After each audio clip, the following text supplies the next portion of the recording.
I heard that there were a room full of like grown men and women who would discuss like the exact sheen off a pimple. Yeah. Is that true? Completely. We had some really awkward conversations. It's one of those things where everybody sort of has to, you're sitting there and you're talking about really obnoxious stuff, and you have to remind everybody, all right, we're grown-ups, come on, keep this professional.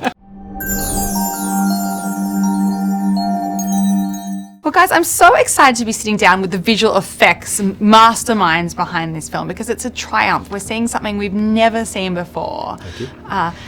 What kind of surgical precision is necessary to create a very realistic, high-definition digital avatar of Will Smith?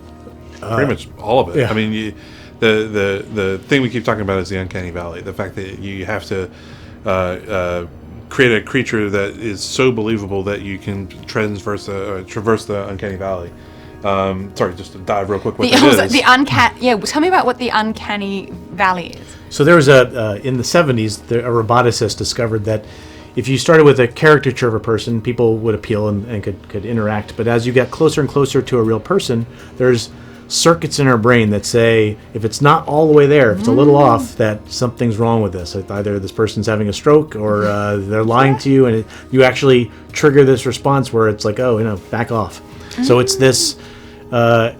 We had to go from attempts at digital humans that had been done like in Rogue One and Blade Runner, and which at the time 2 years ago when we started this film, we looked at and said they're pretty close, and we had to get the rest of the way there, and that actually.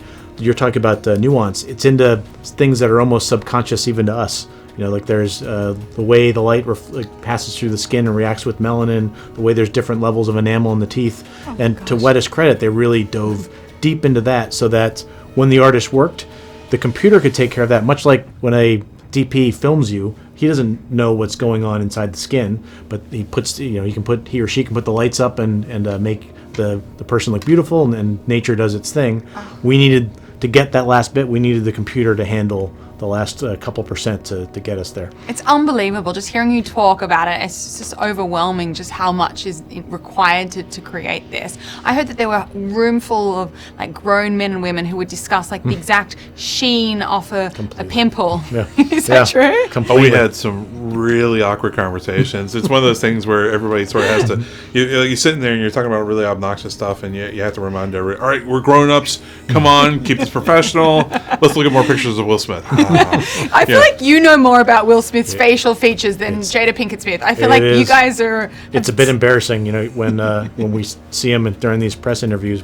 Both of us find ourselves staring at the way the corner of his mouth is moving. He must think there's something bizarre. Like we get rid of. He's like, the eyes are right here, guys. Come on, just look up here. We're Exactly. like, oh, okay, whatever. Well, right. That is hilarious. That's so interesting. Now, I know that in your industry, in visual effects, that creating a lead character that's digital is kind of considered the Holy Grail. It's kind of like the Dolly the sheep moment Right. for biotechnology.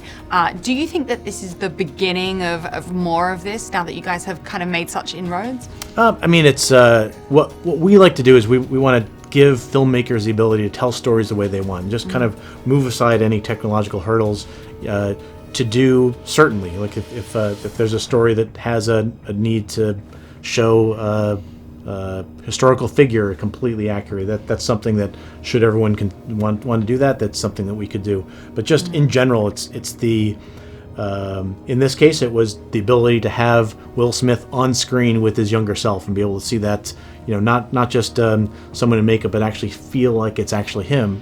We've now given the Ang Lee the ability to do it. But in general, that's what we strive to do in visual effects, is to open those doors.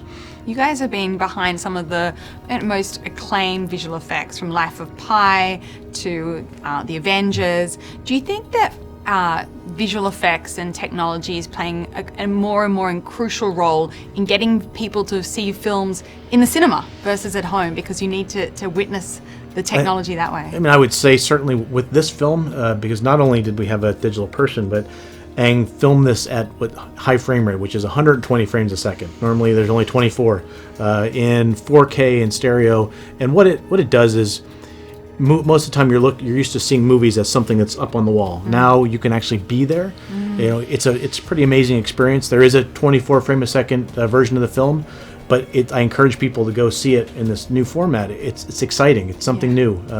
It's experiential. You feel like you are, when you're talking to someone, you're right there, just like I am right next to you right now. You get to It's the hang same out with thing. Will Smith for the night, pretty much, when you see it at Exactly 120 true. frames a second. Exactly true. Guys, well, thank you so much and congratulations. Thank you. Thank you.